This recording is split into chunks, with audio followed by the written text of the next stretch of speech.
तर बघू शकता आज मी बनवलेले आहेत या खोबऱ्याच्या ओल्या खोबऱ्याच्या वड्या। तर तुम्हाला माझी ही रेसिपी बघायची आहे, चला मग सुरू करू रेसिपी। श्री शिवाय नमस्तुभ्य मैत्रिणींनो, मी अंजली कुंभार माझ्या या यूट्यूब चॅनलमध्ये तुमचं स्वागत करते।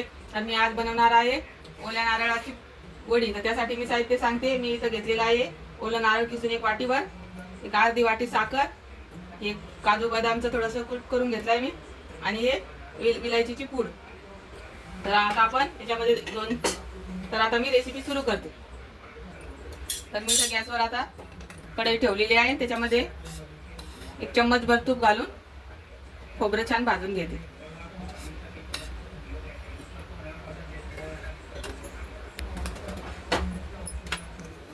तर याच्यामध्ये एक वाटी खोबरं भाजून घेते।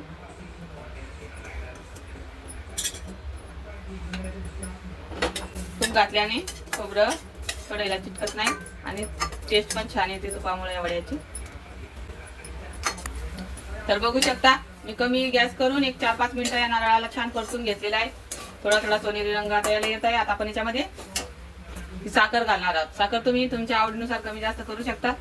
मी एक वाटी खोबरं होतं तर अर्धी वाटी साखर घेतलेली आहे। आता आपण छान याला मिक्स करून शिजवून घेणार आहोत। तर मी आता हे मिश्रण छान मिक्स केलेलं आहे। आता आपण याच्यामध्ये एक 2-3 चम्मच दूध घालून याला छान आटून घेऊ आता या पद्धतीने। आता एक 5 मिनिटं मी याला छान परतून घेतलेलं आहे। आता आपण याच्यामध्ये काजू बदामचं कूट घालू, म्हणजे ते पण छान याच्यामध्ये भाजलं जाईल।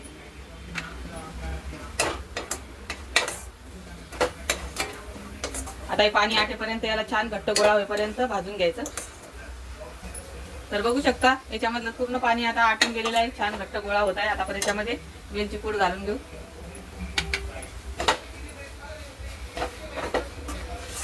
छान मिक्स करून घेऊ।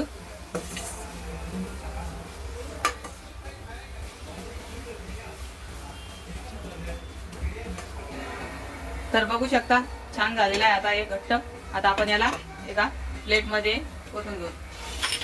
तर मी इथं या प्लेटला तूप लावून घेतलेलं आहे। आता आपण याच्यावर ते मिश्रण टाकून वड्या टाकून घेऊ।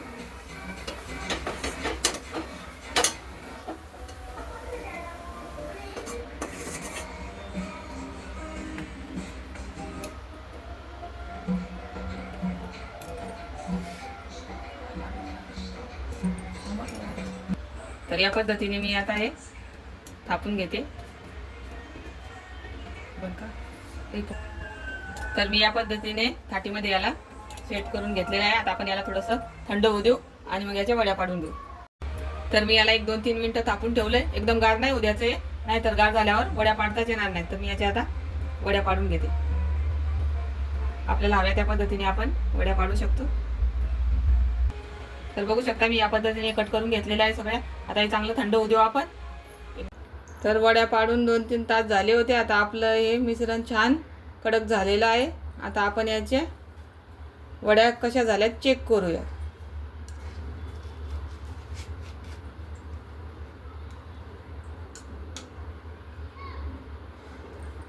तर बघू शकता किती मस्त झालेली आहे आपली नारळाची वडी। मी आता याच पद्धतीने सर्व वड्या काढून घेते। तर बघू शकता आपल्या सर्व वड्या एकदम मस्त झालेल्या आहेत। आता मी याच्यामध्ये या डिशमध्ये या काढून घेते सर्व वड्या। तर बघू शकता इथं माझ्या सगळ्या वड्या काढून झालेल्या आहेत। तर आपण चेक करूत कशी झाली आपली वडी। एकदम मऊसूत झालेली आहे। तुम्ही पण या पद्धतीने करून बघा। एक महिनाभर सहज चांगल्या राहतात या वड्या। खोबरं छान भाजल्यावर त्या खराब होत नाहीत।